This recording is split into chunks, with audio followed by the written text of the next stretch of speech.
Mm.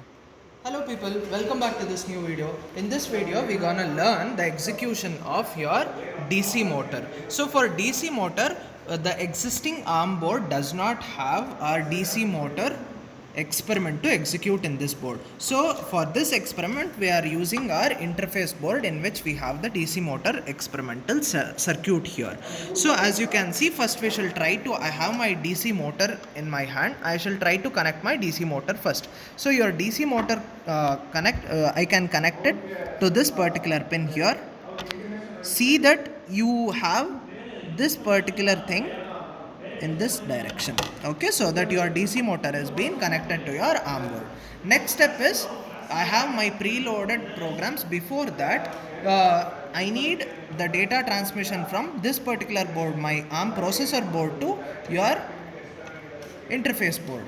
So I shall try to connect my ARM board with my data cable. Start.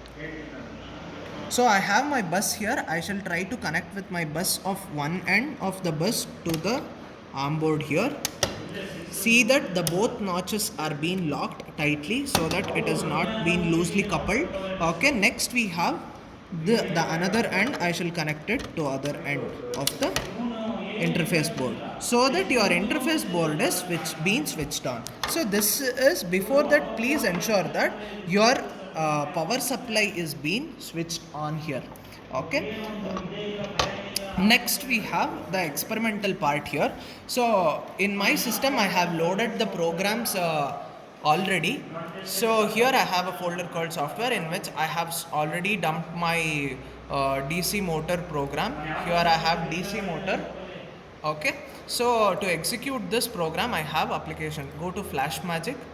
So the settings have already been explained, so make sure that the same settings is being copied down. That is your device is LPC2148, COM port is COM1, baud rate will be 9600, interface will be none, and oscillator will be 12 megahertz. Okay, then you have to browse the program. So click on browse. So I have my system in which I have my folder called in desktop. I have software as my folder. In software I have DC motor here. Click on DC motor, your hex file will be displayed over there. So click on that particular folder and click open. So your file is ready. So before we start, click on start button. Make ensure that your button in the processor board is on your on side. Okay, it is not been switched on yet.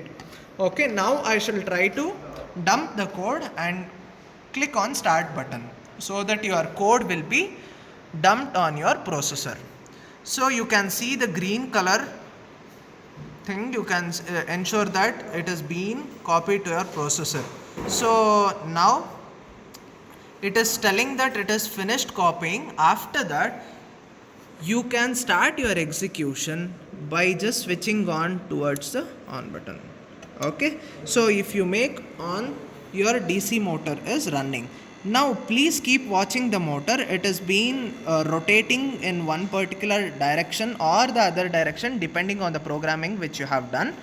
Now I shall try to switch off this again so that your DC motor is switched off. So I'll switch on so that your motor will keep running. Okay, if I switch off, your motor will off. This is all about DC motor experiment. We shall try to come up with the next experiment in the next video. Thank you.